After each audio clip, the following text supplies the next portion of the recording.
It's red, you know.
Good morning. I call this hearing to order. Without objection, the chair is authorized to declare recess at any time. I'd like to begin by noting a few requirements. Standing House and committee rules continue to apply during hybrid proceedings, so all members are reminded that they're expected to adhere to these rules, including the rules of decorum. House regulations require members to be visible through a video connection throughout the proceedings, so please keep your cameras on. Also, please remember to remain muted until you're recognized to minimize background noise. In the event that a member encounters technical issues that prevent them from being recognized for their questioning, I'll move to the next available member of the same party, and we'll recognize that member at the next appropriate time slot, provided they've returned.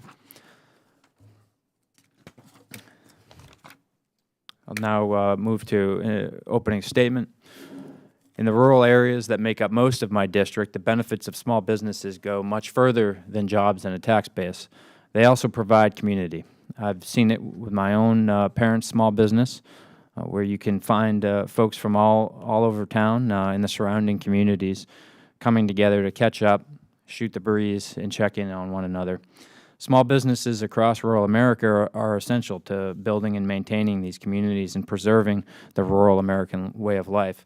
But as my own folks will tell you, running a small business isn't an easy task. That's why the SBA offers free or low-cost counseling and training services that help address unique challenges that entrepreneurs face. The SBA relies on 4 primary resource partners to deliver these offerings. Those are the Small Business Development Centers, Women's Business Development Centers, SCORE, and Veterans Business Outreach Centers to help support small firms across the country, particularly in rural areas, through every step of the business cycle. SBA's programs and services, including resource partners, work in close partnership with SBA's 10 regional offices and 68 district offices across the country. SBA district offices primarily concentrate on outreach and marketing efforts and maintain working relationships with their local resource partners, lenders, and economic development organizations. These district offices perform regular reviews to ensure that resource partners meet the needs of their small business clients. Strong relationships between a district office and their local resource partners are vital to the success of the small businesses that they serve. Clear communication and coordination facilitate the flow of useful information from the SBA to small businesses. It also allows the SBA to receive feedback on challenges they face and how agency offerings can alleviate them. I've seen the benefit of strong collaboration between the agency and resource partners in Maine. With locations in Augusta, Bangor, and Portland, the Maine District Office delivers SBA programs and services across all of Maine's 16 counties. And the Maine District Office also meets with the Maine SBDCs, WBCs, and SCORE chapters quarterly to ensure everyone is rowing in the same direction. For the past 2+ years, District Office staff have been there to help guide Maine business owners as they have worked to navigate economic disruption, particularly early on during COVID-19. Their efforts have included partnering with me on teletown halls to spread awareness about economic relief programs like the Paycheck Protection Program that were available to small businesses. Together, we contacted thousands of business owners to make sure they knew that there were resources there for them. And while every relationship is unique, district offices and resource partners consistently have problems with staffing. Hiring caps due to budgeting constraints have left many offices short-staffed, increasing the burden on current employees and leading to higher levels of burnout. In FY22, SBA received approximately $278 million, about $8 million more than the FY21 enacted level in the salaries and expenses account. This increase was in part intended to better support SBA employees. And this budget increase is a good first step, but I'd like to discuss other actions we can take to ensure that district offices and resource partners have the staff they need to serve Main Street. Today, I'd like to take a closer look at this and other challenges that district offices face and steps we can take to strengthen the work shared between them and their resource partners. And I will now yield to the ranking member, Ms. Tenney, for her opening statement. Thank you, Mr. Chairman. Really appreciate your comments and looking forward to hearing from our witness today. As we hold this committee hearing, I'm as a small business owner as well. Small businesses are facing historic economic headwinds, including soaring costs, chronic labor shortages, supply chain disruptions. Last week, the Consumer Price Index hit another historic level of 9.1%, the highest 12-month gain since 1981. The Bureau of Labor Statistics also reported the Producer Price Index, a measure of wholesale inflation, jumped 11.3% from the previous year. Inflation is raging across all industries, which means higher prices for smaller business and their customers. In addition to soaring prices, small businesses continue to experience significant labor issues, ongoing supply chain disruptions. The most recent job openings and labor turnover summary reported 11.3 million job vacancies across the nation, and 4.3 million employees just simply quit their jobs. The National Federation of Independent Businesses monthly job report shows half of small business owners reported job openings they could not fill. Further, NFIB stated that approximately 94% of small businesses have been affected in some way by supply chain disruptions. As our economy approaches potentially a recession, it's important for our committee to examine how the SBA can better support small businesses on the ground. The SBA's Office of Field Operations, the OFO, is responsible for that. It oversees regional and district offices across the country. OFO is responsible for connecting and supporting entrepreneurs with SBA tools and services. Small business owners turn to district offices to gain access to capital, expand consumer base, navigate government regulations, and to work with the SBA resource partners. The SBA relies on its district offices to provide tools for enhancing and growing small businesses while overseeing the delivery of the SBA programs, including the entrepreneurial development programs. Upstate New York is home to 3 district offices that serve 34 counties. These district offices were vital during the pandemic as they assisted small firms in applying and assessing the Paycheck Protection Program, the Economic Injury Disaster Loans, and the Restaurant Revitalization Fund. In 2021, New York's SBDCs helped over 42,000 small businesses secure COVID-related loans and grants. They were a lifesaver.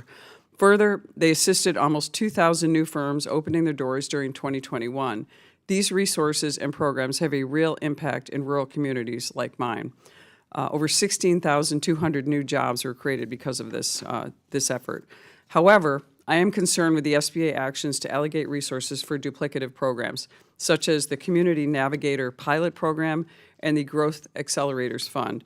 Further, it's troubling that the SBA is using resource partners and programs to advance, unfortunately, a political agenda. The SBA has touted becoming the first federal agency to be a designated voter agency. In a press release, the SBA states, quote, it plans to use district offices to provide access to voter registration services and vote-by-mail ballot applications, otherwise known as vote harvesting. Now more than ever, small businesses need the SBA to carry out its statutory missions and core responsibilities. Small firms are struggling from the administration's poor economic policies, and they need the SBA to put them first. For this reason, I am a sponsor of the Improve the SBA Act, which will safeguard taxpayer dollars by reducing duplicative programs, ensure that resource partners are effectively serving small businesses, and support entrepreneurs in navigating economic headwinds, especially what we're seeing today. I'm also glad to have worked across the aisle to find some bipartisan solutions to improve the SBA resource partners and programs. In May, Representative Houlihan and I introduced H.R. 7670, the Women-Owned Small Business Program Transparency Act, which will strengthen the women-owned small businesses contracting program by enhancing transparency and accountability, ensuring it works for taxpayers and our nation's small businesses. Further, I work with Representative Davids to introduce H.R. 6441, the Women's Business Centers Improvement Act of 2022, which reauthorizes the WBC program through FY 2025 and increase the cap on individual center grants for the first time. I'm confident that we can continue to work together to strengthen these programs and better support small businesses. I look forward to hearing from our witness today and as to how we can better empower our entrepreneurs and work to ensure that SBA resources are operating efficiently and communicating with the small businesses in a prompt and efficient manner. Thanks so much. I yield back. The gentlewoman yields back. I'd like to take a moment to explain how this hearing will proceed. Each witness will have 5 minutes to provide a statement, and each committee member will have 5 minutes for questions. Please ensure that your microphone is on when you begin speaking and that you return to mute when finished. Before introducing our witnesses, I just want to take a moment to welcome a new member to the subcommittee here. We've got Congressman Flood from Nebraska. Good to have you on board, and you want to say hello, introduce yourself for a quick minute? Well, thank you very much, Mr. Chairman. I appreciate the opportunity to serve this Congress. I represent the city of Lincoln and a rural area in northeast and Nebraska, and look forward to discussing the SBA and its services and how important it is for small businesses to thrive in America. So, thank you. Welcome. Mr. Flood and I were just talking about how Maine and Nebraska, the only two states in the country that split their electoral college votes according to the results of their congressional district votes. So something we've got in common. It's a unique system and one that I am a fan of. Moving to witness introduction. Mr. Delisle is the state director of the Maine SBDC and oversees implementation of the program and delivery of its services. He serves on the National Accreditation Committee for America's Small Business Development Centers and brings to his position extensive experience as a small business owner, most recently as an independent retailer of fine art supplies and picture framing. Mr. Delisle has a master's in business administration and a Bachelor of Science in materials engineering from Rensselaer Polytechnic Institute. Welcome back, Mr. Delisle. Not your first time before the committee by any means. It's good to have you.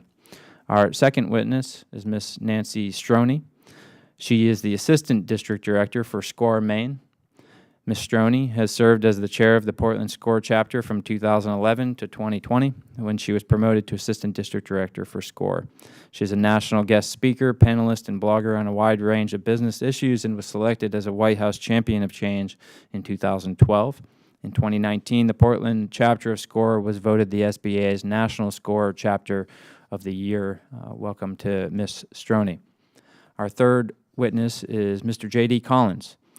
He is the state director of the Michigan SBDC. He leverages 20-plus years of executive leadership experience in small businesses and large corporations to oversee the SBDC's human, financial, and administrative resources, along with stakeholder relationships. Mr. Collins is passionate about serving Michigan's small business community. Welcome, Mr. Collins, and I will now yield to the ranking member, Ms. Tenney, to introduce our final witness. Yeah, thank you. I yield that distinguished introduction to the small business owner, Mr. Williams, Representative Williams. Thank you, Mr. Chairman, and thank you, Ms. Tenney, for that. And I want to, it's an honor to do this today. I want to thank the chairman and the ranking member for allowing me to introduce our final witness, who happens to be from my congressional district in Texas. Mr. Bill Leverton is the regional director for Tarleton State University, home of the Texans, Fighting Texans, right? And University Small Business Development Center in Stephenville. And a native Texan, Mr. Leverton is proud to represent Tarleton State University and the SBDC in assisting rural entrepreneurs. We have a lot of rural in our district. Prior to assuming the position as director in 2019, Mr. Leverton spent most of his career owning and operating small businesses that make up the bedrock of America. And often that history is not, we don't have that in helping people. So you bring a unique background to this. In 2021, Mr. Leverton's SBDC assisted in providing small businesses over $100 million in capital assistance, and which was a record for their mostly rural network. And it's been a pleasure to watch rural area grow in our district and see the benefits that Tarleton's SBDC is having on our economy. Mr. Leverton, thank you for all of your work to support Main Street. It's good to see that you brought some friends with us that we have, and I know your experience as a small business owner and SBDC regional director will be extremely beneficial to our hearing today. So, Mr. Leverton, thank you for taking time to testify before us, and I yield my time back, Mr. Chairman. Gentleman yields back. Thank you all for being here, and we will begin with recognizing Mr. Delisle for 5 minutes. Go ahead, sir. Good morning. Chairman Golden, Ranking Member Tenney, members of the committee, thank you for inviting me to testify today. My name is Mark Delisle, and I am the State Director for the Maine Small Business Development Center program and joined the program in 2008. As you know, the SBDC is a nationwide network that helps build and strengthen small businesses through no-cost confidential business advising, training, and educational resources. A program of the Small Business Administration, we have served in Maine businesses for over 40 years, being one of the initial 8 pilot programs in the country. The impact of our program in Maine is substantial. In 2021 alone, we helped 2,953 entrepreneurs start 136 new businesses, create and save 917 jobs, and helped entrepreneurs access $48.8 million in capital. All of those results are verified and attributed to our assistance by the client in writing. We could not have this level of success without the support of our partners at the SBA's main district office. District Director Diane Sturgeon and her team work tirelessly to support resource partners and the small businesses of Maine. Examples of our collaboration with the district office would include regular meetings. There are quarterly resource partner meetings that involve SBDC, Women's Business Center, the SCORE program as well, where we can enhance communication, collaboration, understand each other's initiatives and programs, and avoid duplication. For the past several years, the SBA district office has also convened a broader meeting that includes many other economic development partners who meet on a quarterly basis. It's a great opportunity for not only SBA programs, but other economic development partners and resources to get together quarterly, again, to kind of coordinate and make sure that we're serving the best interests of small businesses across the state of Maine. We additionally also co-host many educational events with the Maine district office.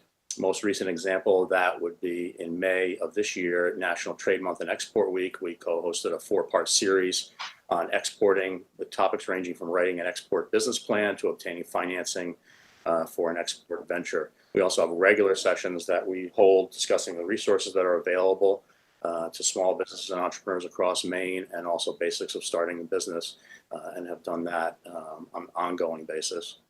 There also are promotional opportunities that are available that we work with the district office on, where we will regularly visit local businesses, especially pre-pandemic, to highlight services that have been received by the small business from the SBA and the resource partners. 2 times a year that's most common is Small Business Saturday in the fall, leading into the retail season, and also Small Business Week in May, where we highlight many of our small business award winners, often are clients of the various resource partners as well. The other element of collaboration and coordination between the SBA district office and the resource partners and SBDC specifically would be oversight or compliance oversight. There is an annual project officer review. In fact, I had mine yesterday, involved a 90-minute meeting with our project officer where we go over all the performance of the program and all aspects of collaboration and moving together, working forward, working together. They also have a responsibility to sign off on our annual proposal. And that goes in usually in August and September this year. So they review what we're proposing for our core grant award.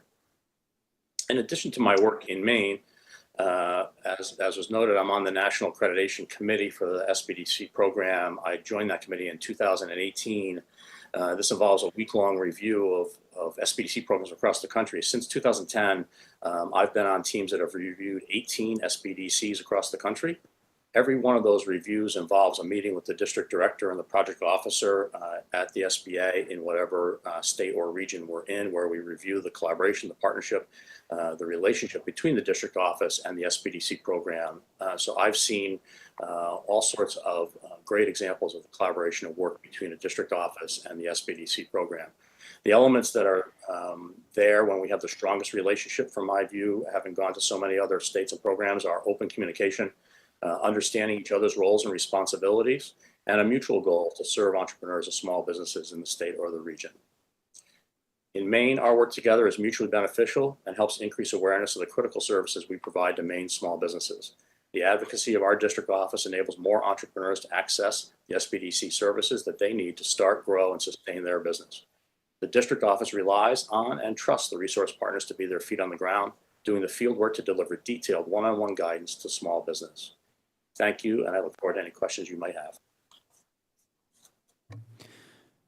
Thank you, and we will now give 5 minutes to Ms. Stroner. Go ahead, ma'am. Thank you.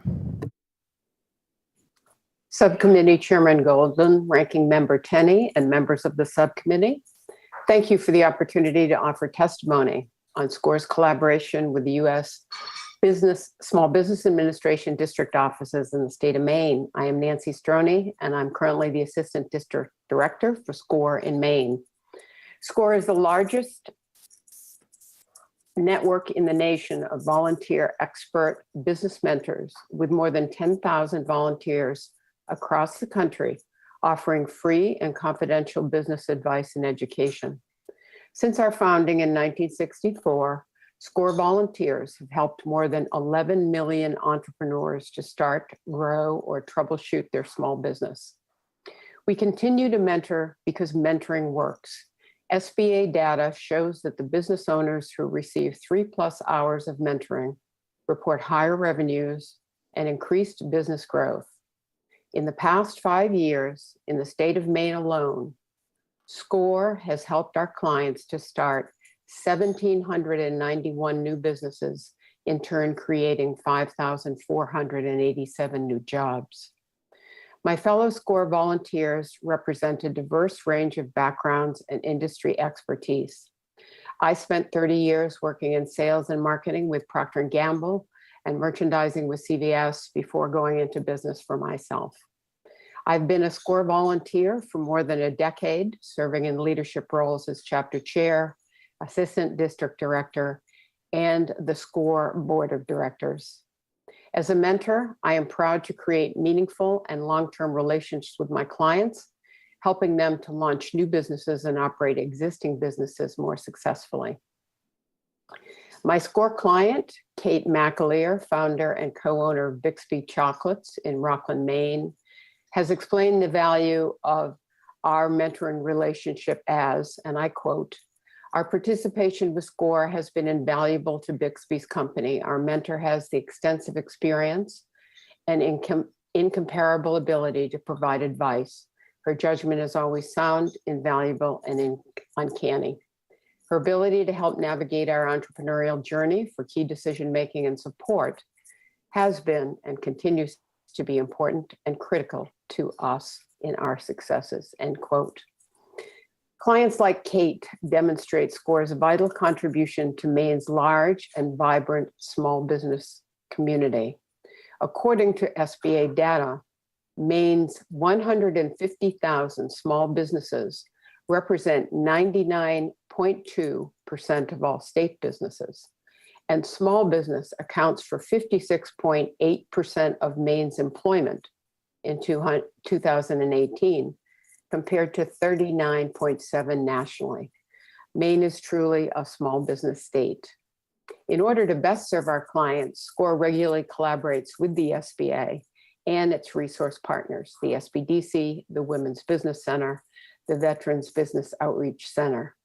This is a result of the outstanding SBA leadership in Maine, led by District Director Diane Sturgeon, and our willingness to serve Maine clients without organizational or geographical boundaries. We share information and refer clients to each other freely, putting the needs of the client first. One example is Tiny Homes of Maine, a designer and builder of custom mobile spaces with a manufacturing facility located in northern Maine. Founder Corinne Watson worked with an SBDC business advisor on her financials to help secure capital, and worked with SCORE on strategy and operations. Another example of collaboration between resource partners in Maine is Focus ME, which is now in its 7th year. This women's group program was created in collaboration with the Women's Business Center and focuses on personal development, including goal setting and peer-to-peer learning. Our SCORE Maine Client Success Award Luncheon, held annually in June, celebrates business innovation, vision, and achievement, and presents non-monetary awards to worthy clients. Our resource partners and the SBA attend and participate in this luncheon. Serving clients without borders is a hallmark of SCORE and SBA teams in Maine. Other SBA collaborations include the SBA Thrive Emerging Leader Program. SCORE Maine has mentored clients through this program since 2018, also serving as expert panelists to provide insight and feedback on each business's 3-year growth plan. Lender information panels, which are hosted by the SBA quarterly and are attended by all resource partners. The SBA Small Business Awards, held each year during National Small Business Week. SCORE Maine clients regularly win SBA Maine awards, including Tyler Frank, founder of Garbage to Garden, who won the 2022 Small Business Person of the Year award in Maine. Tyler has been a SCORE client for over 7 years. SCORE participates in quarterly meetings hosted by our SBA District Director. My colleague, Marty Dodo, Chapter Chair for SCORE Central New York, also shared the following information about SCORE's collaboration with SBA district offices in New York. SBA staff participates in our monthly volunteer mentor meetings, provides insight into SBA programs and resources, which enables our mentors to offer clients enhanced services. Members of the SBA Upstate New York District Office team have also co-mentored with SCORE volunteers. During the pandemic, SCORE Central New York worked closely with the SBA to provide timely and updated guidance and training on SBA COVID relief programs as they evolved. The SBA District Office held numerous Train the Trainer webinars to help us better counsel our clients in understanding and applying for emergency funding. Similar to my district in Maine, SCORE and the SBA collaborated on client recruitment and marketing of the Emerging Leaders and Thrive programs. At SCORE, we believe that our client success is our success, and collaborating with the SBA and our fellow resource partners is one way we help our clients succeed. Thank you for the opportunity to testify today, and I welcome any questions. Thank you. We'll now give 5 minutes to Mr. Collins. Morning, and thank you to the committee for the opportunity to testify today. This is a real honor. Once again, I'm JD Collins, and I'm the Executive Director of Michigan SBDC. The Michigan team consists of about 100 core consultants and specialty teams that address technology commercialization, cybersecurity, growth strategies, market research, and mobility. We are the Motor City after all. I'm here to discuss how Michigan established a robust relationship with our state and regional SBA offices and demonstrate how that relationship resulted in better outcomes for Michigan's businesses. So I asked the question, what is the advantage of a tightly aligned small business partner network? Well, the advantage became evident during the early days of the pandemic. To take you back in those early March days in 2020, there was a tsunami of information cascading into the small business world, often leaving them with more questions than answers. Well, that's when the Michigan SBDC invited the SBA resource partners into daily huddles, where we distilled information and distributed it to small businesses in terms that were easy to understand. We then coupled this information with co-hosted webinars that help businesses navigate the early days of the pandemic. Think idle and VP days. To say this was popular is an understatement. To put the demand in perspective, Michigan SBDC hosts webinars. We're thrilled we get 10 attendees. For one VP webinar, we had over 3,000 attendees. Mr. Golden, you mentioned in preamble, demand for services was high, and I'd love to address that as well, as that is a continued issue for SBDCs. At least it is in Michigan, and I've heard from my fellow colleagues around the nation that demand for services is high. We can attribute this to people who reached out during the pandemic, liked what they got, and are coming back for repeat services and as time goes on. So the business-friendly information ended up on our website. I've had to update the website in Michigan just to keep up with demand and keep the website from crashing. The collective efforts of the resource partners and our distribution of client-friendly information earned us the nickname, the small business source of truth. Now, this story was made possible by the focused efforts to establish meaningful resource partnerships. It's about people, it's about relationships, and it goes beyond what's on paper. Yes, we have aligned strategies, goals, and clear communication, but it's the fact I know our district director, Lakita Henderson. I know that she has my back. I can call her and she'll answer. And I've sat shoulder to shoulder in the trenches with the other resource partners as well. It's those deeper relationships that allowed a focused partner response when it was needed. Now, you've heard from my colleagues about regular cadence of meetings and partnership opportunities. We do the same here in Michigan. I can tell you one unique aspect of what we are doing, and in fact, I'm there right now, is we host and collaborate with our SBA district office on something we call the Great Lakes Lenders Conference. It's an SBA lenders conference where we bring partnerships together, allow for those human-to-human relationships and bonds to grow. And quite frankly, it builds esprit de corps amongst the team when it comes to planning it. That, coupled with our regular touch bases, our strategic alignment, allows us partnership. So Michigan's resource relationships with our resource partners gave us a nickname, and I'm happy to answer any questions the committee may have. Thank you for the opportunity to testify. Thank you. And now, Mr. Leverton, thank you for being here today, and we'll give you 5 minutes. Good morning, Chairman Goldman, Representative Tinney, Representative Williams, and Mr. Flood. Thank you for inviting me to testify today. I look forward to discussing small business, and particularly in the rural setting, with you. My name is Bill Leverton. I'm the Regional Director for the SBDC at Tarleton State University, located in rural Stephenville, Texas. We represent some of the most rural communities in the state, if not, in fact, the nation. So the SBDC's overall focus is simply to help the public become successful small business owners. I specifically focus on assisting small business owners in the rural setting obtain loans. So we're here today to talk about the SBA's role and its collaboration with resource partners. So I wanted to share with you some of that collaboration. As Representative Williams can certainly attest, the SBDC assisted countless businesses during the pandemic, during the shutdown. We were given daily updates from the SBA, lots of webinars that were vital to helping the public understand what was going on and indeed how to improve and yet survive. A significant program is the 504 Loan Guarantee Program, which helps small businesses obtain loans in order to open those dreams. But the needs of the rural entrepreneur are vastly different than that of our urban counterparts. They're not even close to the same. The first unique distinction I'd like to point out is that the rural environment requires face-to-face interaction. This type of interaction builds the most cornerstone foundation of small business in the rural setting, and that is trust, and in the SBDC.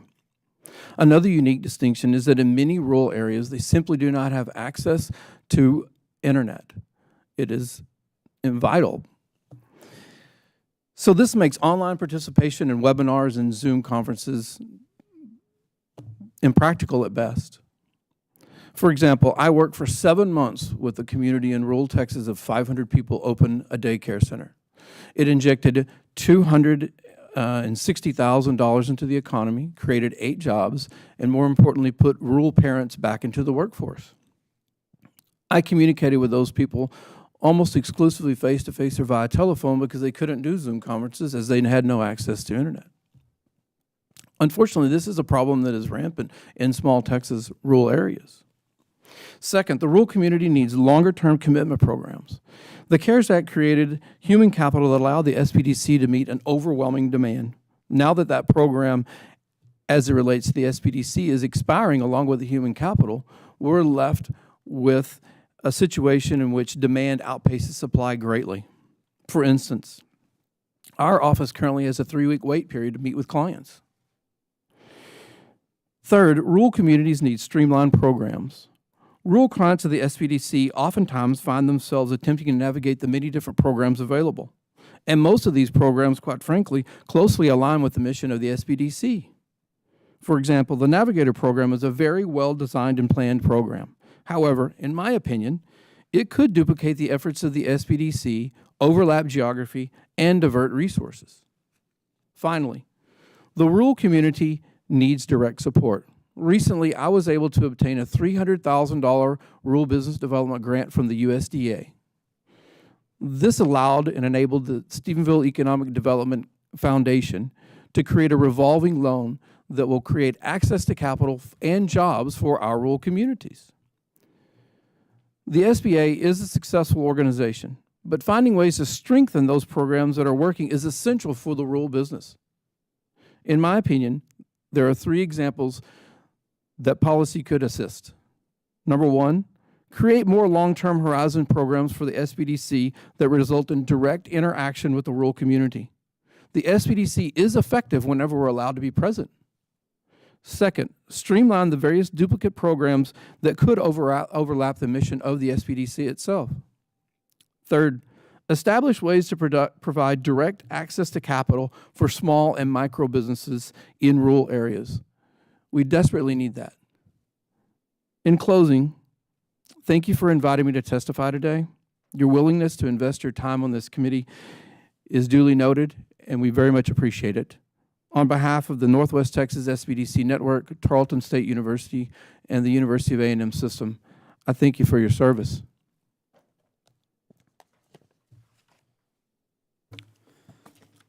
Thank you very much. We're now going to move to the questions from members portion of the hearing, and I'll go ahead and recognize myself first. I'll probably end up asking each one of you a question, and I imagine there'll be several rounds, and we'll do these in 5-minute increments. Someone's going to start the clock, by the way. Thank you. So I'm going to actually start with you, Mr. Leverton. Just kind of following up on what you were just talking about. I've heard a lot of what you just said from folks back home in Maine. You mentioned the 504 loan guarantee. You also talked about using this USDA grant to set up like a revolving loan program. So, and of course, I think you said you really focus on helping people get access to capital. So what are some of the challenges when you look at the various capital that's out there, particularly SBA versus private banking, et cetera? And just as an example, why the need to set up a revolving loan program rather than rely on others? Like, what do you say to businesses when they come to you and say, we need some help finding capital? Thank you, Mr. Chairman. What I say to them is simply, access to capital is the most difficult part of opening a small business. And in many cases, particularly in the rural setting, access to capital is difficult because of the collateralization issue. Without that collateralization, that small business is not going to open. The banking institutions have their regulations, and they have their need to make a profit as well. And so their risk factors must be taken into consideration. With instituting a revolving loan fund from the USDA's or Rural Business Development Grant, allows a private group, albeit overseen by the USDA, but it allows them to inject capital into the rural setting in a much more personal way. We're able to have a committee that's made up of the community members. We're able to have a committee that's made up of small business owners, and therefore they can make a determination on what's best to inject that money rather than at an institutional level. Thank you. And do you find that, tell us a little bit about how the 504 loan guarantee helps you with that problem you were just talking about as well? Sure. The SBA's guarantee programs, which there are many, obviously. The 504 is just the most popular one that I encounter due to the collateralization issue again. The banking institutions like the 504 program because it does leverage hard assets, as it were, land, buildings, and such, that enable the bank to mitigate their risk factor. And due to that issue, it's the most popular program we have in the rural area. The 7A loan is not as popular because it's a working capital loan, and again, the collateralization issue is a problem. So it's not as viable. Thank you. I guess lastly, one of your third recommendations was on access to capital, and you talked about the need for like some kind of maybe new program where you could do like microloans and things of that nature. How do you envision that being implemented? Well, quite frankly, there's no word business in the USDA. There is in the SBA. So I don't understand, quite honestly, why we can't operate in the same manner. I mean, if the USDA is coming to our aid, why can't the SBA come to our aid? I realize that their mission may be a bit different, but my question to you is, why is that? We can change that and make policy to enable them to allow the small business in the rural setting to thrive, whereas instead I must turn to the USDA for that same very assistance, and I find that troubling. Thank you. I got a minute left. I'm going to stick with you, and then we'll hand it off to Ms. Tenney. I talk with Mr. Delisle a lot, and I think he agrees with you about the importance of face-to-face. What type of challenges do you have with getting yourself and your SBDC employees out to meet with your potential clients face-to-face? Is it staffing? Is it a lack of resources? I mean, what can we do to help with that? Well, Mr. Chairman, the easy answer is more money. But the truth is that I have to make a choice. Do I drive to this small community that I mentioned about the daycare, which is close to an hour from my office, to meet with them and then drive back, thereby spending at least half a day, or do I stay in my office and meet with 4 people? That's the choice. And the question is, indeed, do I allocate my resources to that rule setting or do I not? And we're left with this uneasy feeling of, are we going to help the rural businesses or are we not? And I think that we have to come together and say that we are going to and apply the necessary resources. Thank you. And that was perfectly right on time for my 5 minutes. So with that, I'll turn it over to Ms. Tenney. Thank you, Mr. Chairman, and thank you to the witnesses, all the witnesses, for what you do, especially those who work for SBA. As a small business owner, you've been vitally important to our region. In my area, we have Bernie Paprocki, who does a phenomenal job for many years helping our small business community, and we're really grateful for your service, which is why this first issue I want to address is so upsetting to me, as you just described your lack of resources. In January of 2022, the Small Business Administration issued a press release highlighting the agency's request to be a designated voter agency as a response to President Biden's March 2021 executive order. We still have not received the details as to what this would look like and what type of advocacy the agency will engage in.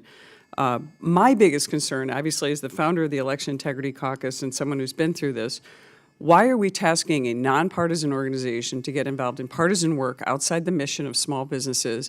The last thing I think that anyone in the SBA would want to be is in the middle of political battles, especially dealing with the nuances and the really important issues around voter security, making sure that there's one person, one vote, making sure that we have private voting, all that goes into it. Why are we tasking the SBA and these other agencies? HUD is also included in this.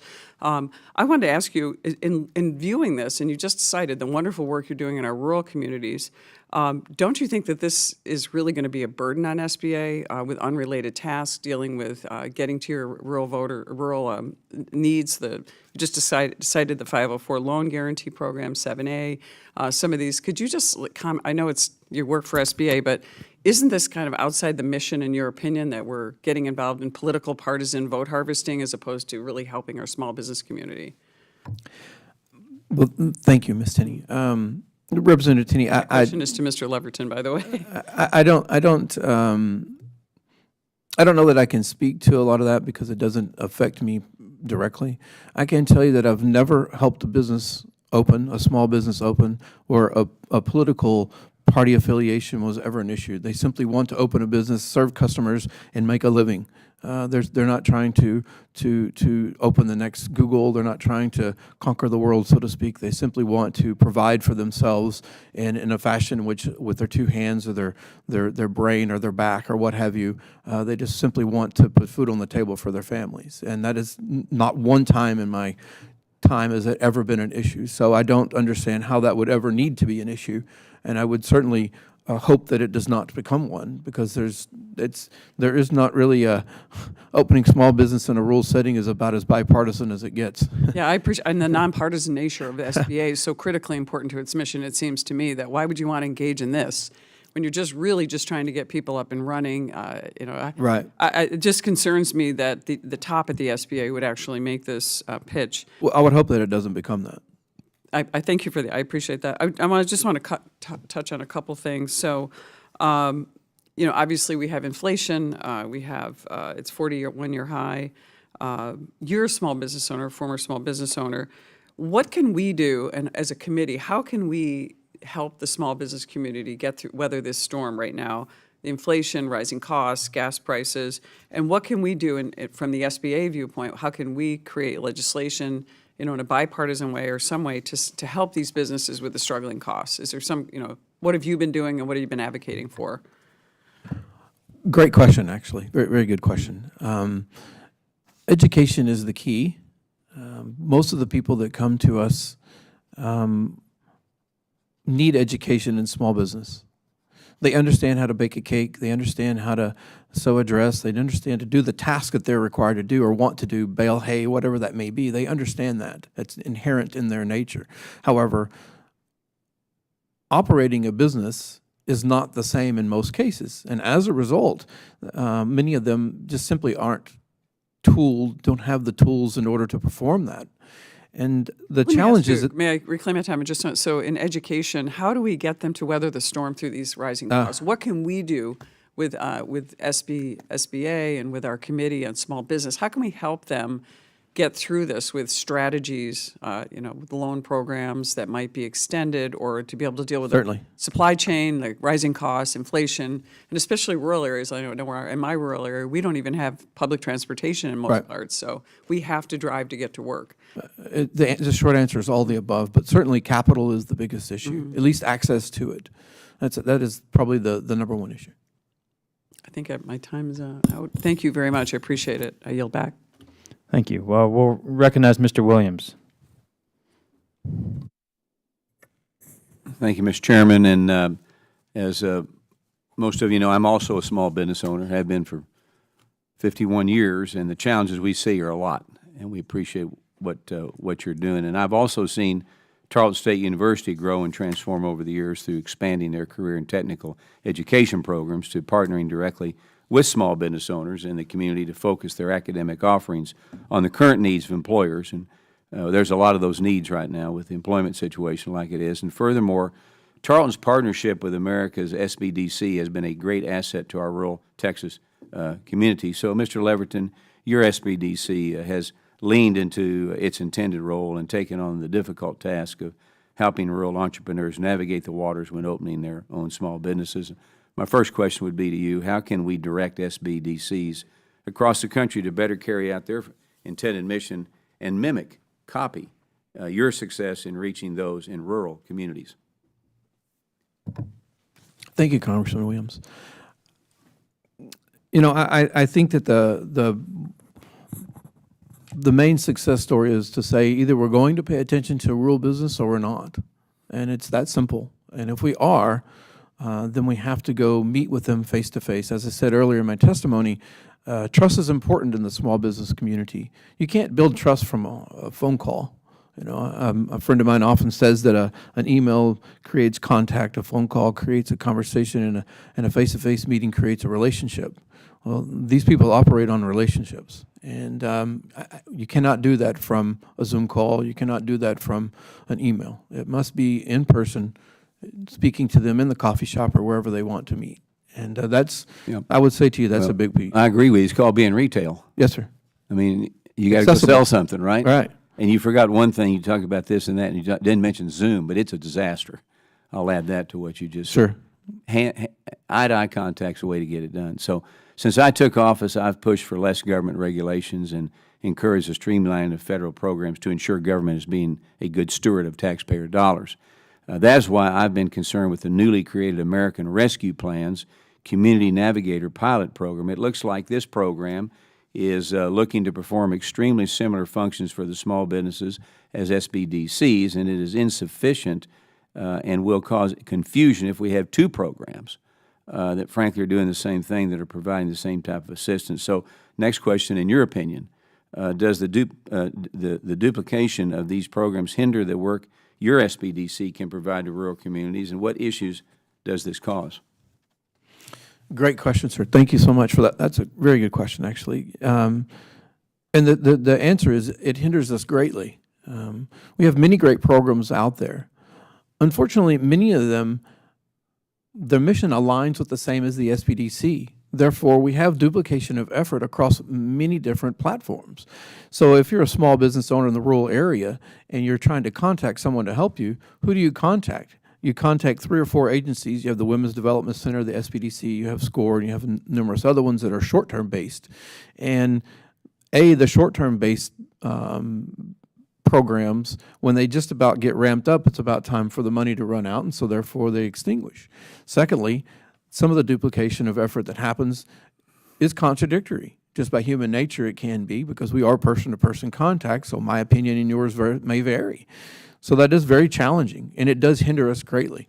And I would say to you, in my opinion, I quite frankly don't understand why we can't streamline that and make a pointed approach, gather the resources. Therefore, then I would have the ability to go out into those rural areas because those resources have been reallocated. You can call it the SBDC or call it something else, but allocate the resources into a single fine point and then let us do our job. But that's called common sense. Yes, sir. That's the answer to your question. Yes, sir. Okay. Quickly, Main Street sees a lot of problems. Right now, we got inflation, skyrocketing, supply chain disruptions. I've been in business 55 years. I've never seen anything like this before. We can't find workers. It's hindering business operations. It goes on and on and on. The Federal Reserve is raising interest rates now. It reminds me of 1981 all over again.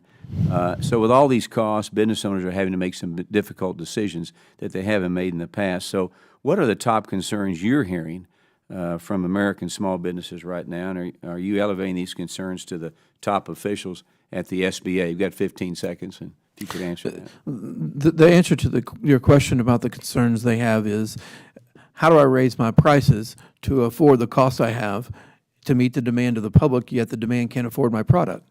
How do I do that? That's the question.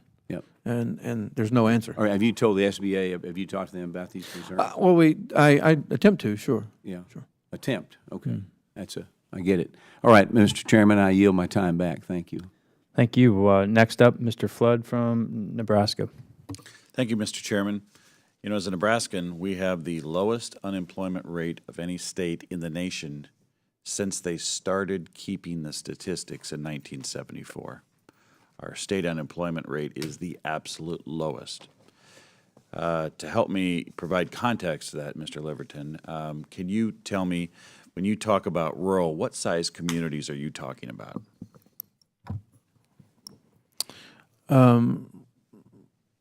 Like 2,000 people, 3,000 people, 10,000 people in a community? The largest community I have in my whole region is 36,000 people.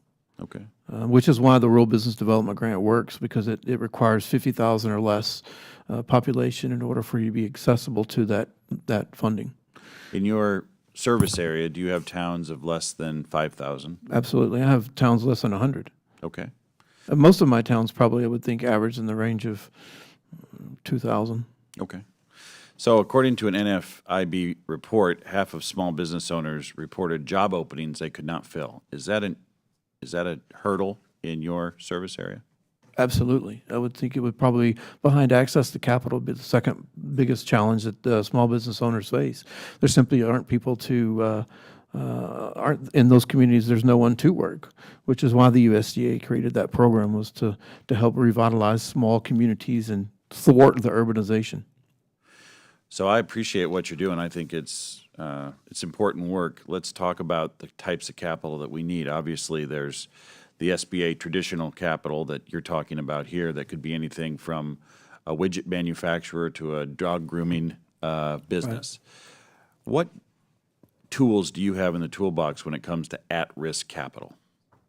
And by that, I mean money for speculative tech startup type businesses that are part of the economic development ecosystem of America that's actually building wealth. What do you have? Is there a program in Texas that provides that, or a nonprofit corporation? Not formally, no, sir. I have been fortunate enough to encounter some private equity groups that are willing to invest in a riskier startup faction, such as tech or something in the medical field. But in terms of formal, no, sir, there is not. There's no network available that I'm aware of. So would you say it's a fair characterization of the people in your service area, and this often happens in rural areas, where they think that tech startups and that economic development, entrepreneurial ecosystem belongs only to towns like Boston, Austin, San Jose, and doesn't touch the places that you're currently serving? Is that a feeling? That is absolutely true. And I wanted to give you a real quick example. I moved a company from Mountain View, California to Austin, Texas. It's one of was an owner of the company, and I moved them from there to Texas. And the thought was we had to be in the state of in the city of Austin because it's a tech-centric area, and therefore we needed to be around tech people. And since then, I have obviously moved to Stephenville, Texas, and I can tell you that categorically that was incorrect. That business could have moved from Silicon Valley to Stephenville, Texas, and thrived just as well as it would have in Austin. It is a mischaracterization on my part. It was, and I think it is a large miss for companies. And there's no data to support that only tech entrepreneurs live in places like Austin. They No. in fact live where you live. And would you also agree with me that, you know, when you live in a rural area, you find creative solutions to problems that people in larger cities with access to more amenities take for granted? They fashion their own parts in Stevensville, Texas. Absolutely. Well, one of the largest resources that Stephenville has is human capital because Tarleton State University is so successful. Well, those people want to stay there. Well, there simply aren't jobs when they graduate, so they must migrate on to the urban areas, which would give me, as a business owner, moving that company from Silicon Valley to Austin, Texas, it would have given me a tremendous amount of people to choose from. I mean, can you imagine if I had to move there? I needed 32 people to work in that company.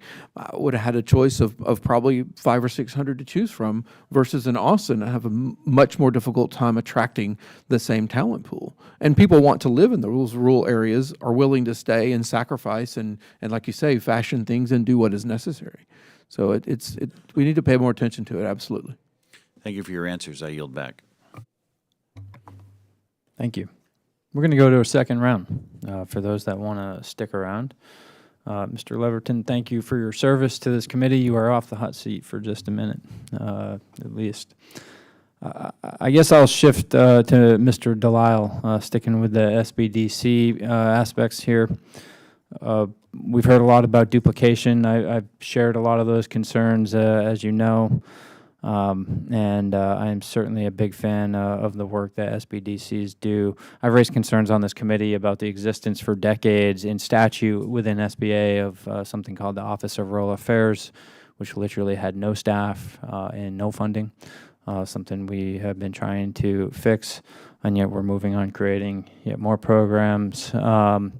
And of course, I'm the sponsor for the second time of a bill to reauthorize the SBDCs and try and improve upon the work that you can do, how you can use your money, and of course get you more resources. Mr. Delisle, can you talk a little bit about the importance of a reauthorization for the SBDC programs nationally, and what you like most about the proposed bill that has passed the House for the second Congress in a row, and of course has yet to see any action in the Senate?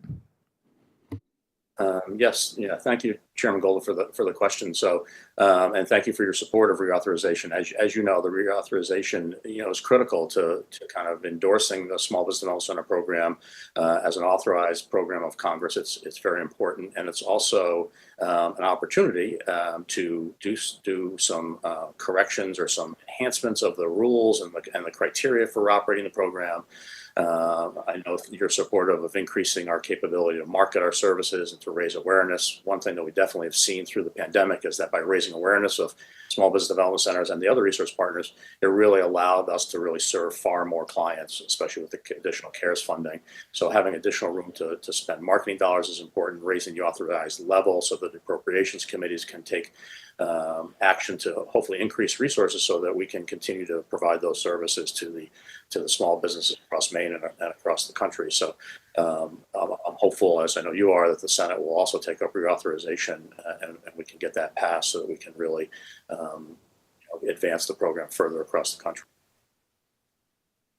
Thank you. It was my amendment to CARES, though, that helped to increase SBDC funding as part of that CARES Act funding, which Mr. Leverton noted was really important. Of course, that increase now going away.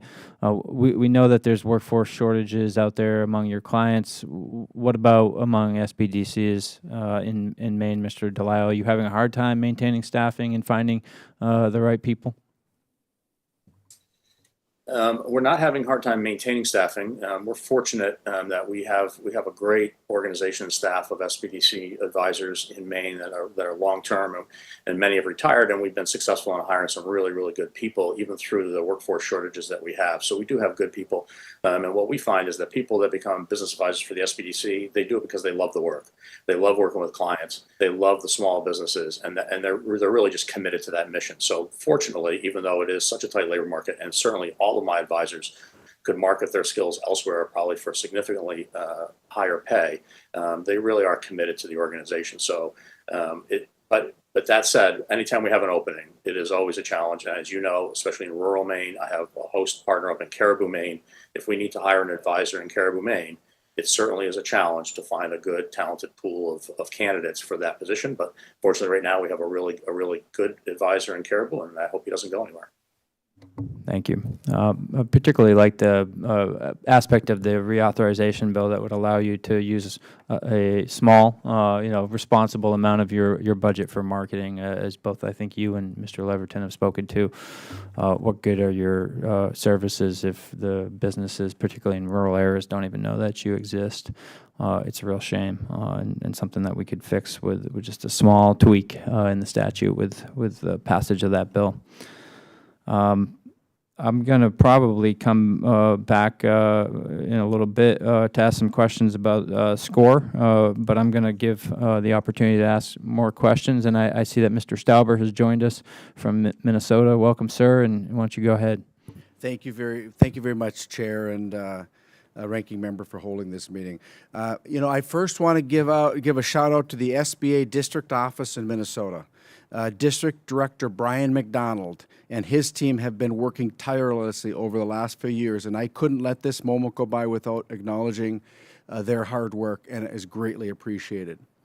Unlike the struggle we, as members of Congress, have had to get the federal agency in D.C. to respond to our questions, SBA district offices have been instrumental in helping our small businesses survive during the government-mandated shutdowns in 2020 and 2021, and have been extremely responsive to our local small businesses.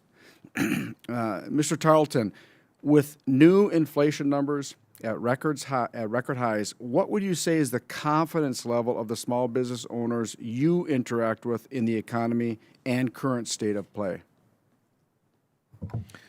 Thank you, Representative Stauber. By competence, you mean competence in their business environment? Yes. I would say that they know their business very well. The challenge is that they do not know the market, or they don't know the environment very well, and they can't adapt to it whenever the inflationary conditions such as we're experiencing take place. They can't adapt, they can't change to that because they haven't the tools to do so. So as a result, they're trying to utilize things that happened 2 years ago to help them operate their bakery or their business today, and the conditions have migrated. So as a result, new tools are needed, and they do not simply have them. What our federal government has put forth, and these are the Biden administration's number, $201 billion. That's with a B, $201 billion of additional regulations on small businesses across this nation, punishing them even further. In your mind, are these regulations, do they stymie the small business growth and or do they stymie people wanting to live that American dream by owning their small business? That's a great question, and actually, I think you hit the nail on the head when you said owning their dream. The people that see me simply have a dream. I've always wanted to open a small business. My kids are grown. Now is my time. I'm going to open the restaurant I always wanted to. Or I've just graduated college and I want to forge my own path and I want to create my own business to be my own person, my own boss. Quite frankly, it's that simple for them. They just want to provide a service or a product, be paid an appropriate price, put food on the table, and live their lives.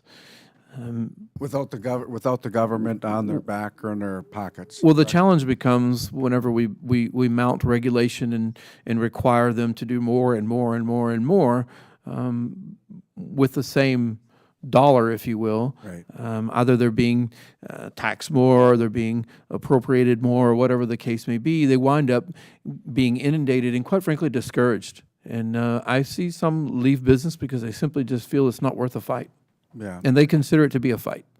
and it shouldn't be. That's unfortunate. Well, again, they're just trying to support. If I own a bakery, you come in, you got a birthday, you want to buy a cake from me, I bake you a cake, you buy it at an appropriate price, and we're all happy. Well, I don't see why we need to complicate that. Right. I agree with you. And this is for any witness. How has your role changed, or what assistance have you started working on more given the historic economic headwinds facing small businesses? And this is for anybody. Anybody? Can you repeat the question? Yes. How has your role changed, or what assistance have you started working on more given the historic economic headwinds facing small businesses? So what are your priorities been these last couple of years with reference to the headwinds they're facing with inflation and job creation? The headwinds are difficult coming out of COVID. People are struggling to begin with, and then if you tack on some of the issues that we're facing in today's rural environment, and I operate in a very rural area of Texas, mostly, and I can tell you that those people are at their wits' end, and many of them don't survive because of that. They just simply fold their tent and go home because the headwinds are too much, and so they just don't have the tools to withstand it. We understand that the economic engines of Main Street America is our small businesses, and we must do everything we can to help them succeed. Mr. Chair, I'm out of time. I yield back. We're going to recognize Mr. Williams next. Thank you, Mr. Chairman. What have you seen out of the SBA, the national scope, the feds, you want to call them that? It's been my opinion that they don't really understand small business. They actually support higher taxes, and raising taxes on Main Street America is the wrong thing to do. We talked about burdens. My colleague talked about the dollars, but the man hours to do that's 130 million man hours, for crying out loud. And the SBA doesn't want to talk about that. They don't want to talk about cutting taxes and what they do. Have you seen that kind of attitude from the feds when it really gets down to it on helping small business and relieve burdens, as opposed to raising burdens and keeping some of these businesses from staying in business? Well, Congressman, in my opinion, I see us adding programs, adding burdens, adding bureaucracy, if you will, to the small business environment. Yeah. Simply put, we should just get out of their way. If I bake a cake, you want to buy a cake for your birthday, I don't really see why we need to interfere so much. Well, competition works, doesn't it? Yes, sir. And if you get the government out of our life and let businesses compete for service for customers, then customers will tell you if you're doing a good job or not. Right. I do think that there is a place for the SBA. I do think that there is a place for the programs, because I do think that they can support, provide access to capital, and education is a big key, particularly in the rural area. Well, but at what cost? Yeah, there is a place for the SBA. There's no question. Right. But I think that the SBA should totally be for Main Street America, regardless who's in the White House. Right. And cutting taxes, cutting regulations, cutting burdens, creating opportunity is the role of the SBA. Right. And we've got the 75% of the workforce, 75% of the payroll is generated by the people you're talking about. And right now we need them more than ever. So I appreciate you being here again. It's good to be able to call you a Texan. And with that, Mr. Chairman, I yield my time back. Thank you very much. Mr. Flood is gone. Question for Ms. Stroner. So in 2019, your SCORE chapter was named Chapter of the Year. So what is your secret, and what do you think that Congress could do, this committee specifically, to get resources to more SCORE chapters so they can be as successful as yours? Well, thank you for the question. The secret to our success in the Southern Maine chapter was really about building the appropriate teams of people, of volunteers to serve the community. SCORE initially in Southern Maine had a small cohort of volunteers, and we managed to bring that during a 6-year time, bring in volunteers who could deliver the expertise and help with clients and really make a difference in the community. So we expanded our footprint all across Maine and trained up our volunteers, and they provided extensive services in communities that we had not previously served because we didn't have sufficient manpower. Now, relative to how you can support SCORE, it's all around the reauthorization and increasing our funding, because when we have increased funding, we're able to do additional education, we're able to offer additional services, we have additional tools and resources that we can support the rural communities with. Thank you. I appreciate that. Can you tell us a little bit about performance reviews carried out by SBA district offices? Reviews of the resource partners or partnerships. So, what's included in these reviews? Is the review structure beneficial to you? Is it a burden? Just tell us a little bit about that relationship. Yes. So the SBA reviews our services on an annual basis. Generally, we sit down for an hour based on the fact that we have extremely collaborative relationships with the SBA folks to begin with in Maine. This is not a burden, but rather an opportunity to talk about how we each can better serve each other and serve the larger state of Maine. Questions are around educational opportunities. How can we partner? How can we partner more? How can the SBA support SCORE in are there additional opportunities that can be addressed? We review the numbers, and by the numbers I mean how we create impact in the state of Maine, and so that the SBA during this review is fully up to speed on the role that SCORE plays in Maine, how many new businesses we help create, how many jobs we help create, the size of our organization, where we are growing, what is our expertise. One of the hallmarks of SCORE is that we have quite a bit of specific expertise that we call subject matter experts. And it's always important because the SBA is often the first place that a person will call and say, hey, where can I get help? And so for the SBA during these reviews to be totally up to speed on what our organization looks like and what kind of expertise we offer actually helps the SBA to make sure that they're reviewing to the right organization and getting the help that client needs. So the reviews are not onerous in any way, and based on how we support each other, it's just an opportunity to review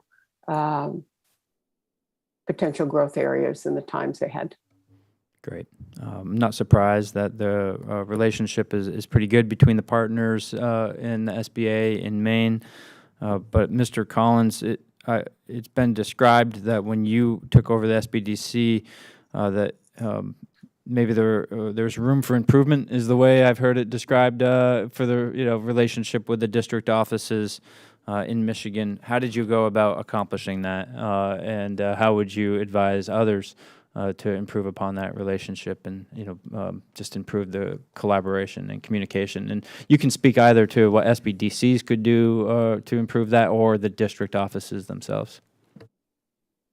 Well, thank you for the question. I hope it came across in my testimony that it's all about people and it's about relationships. And yes, we have the metrics that were discussed earlier by Ms. Stroner, but it's the ability to collaborate on strategy, collaborate on programs, and it comes with establishing those relationships first.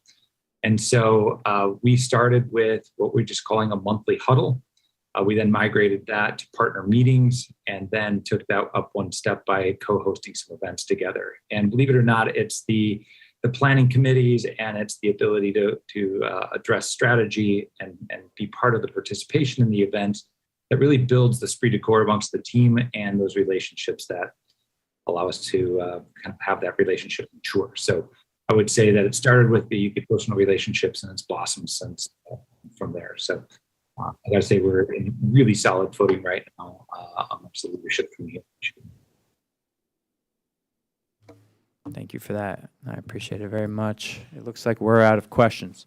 And I appreciate first of all, testimony that you've provided to the committee, as well as the answers that you've provided to the questions that have been put forward to you today. In closing, certainly a big thanks to each one of you, not only for joining us, but for the work that you do in the communities that you serve, helping small business owners, entrepreneurs do what they want to do and be as successful as possible. I certainly believe that your work is vital to their success and to growth in our communities and specifically in rural communities like those represented by many of us that joined the hearing today. I think that here in this committee, your partner programs are some of those that are most ripe for bipartisan support. Certainly agree with those that express concern about duplication and ways we might be able to find savings to put more resources into your hands so you can reach even more potential entrepreneurs and small business owners out there. Thanks to you all and to your staff for the work that you do day in and day out and for being passionate about it. And of course, it's our responsibility to have good oversight over the agencies that are responsible for working with you in the district offices in the SBA. So we're always open to hearing your feedback about how we can press them, question them, and make sure that they're using their resources appropriately to support you and make sure that they're doing their job and trying to connect their potential clients with your great services as well. And with that, I'm going to go ahead and close things out. And if there's no further business to come before the committee, we will be adjourned, although I should say that members have 5 legislative days to submit statements and supporting materials for the record. And we appreciate your time. Thank you all for coming.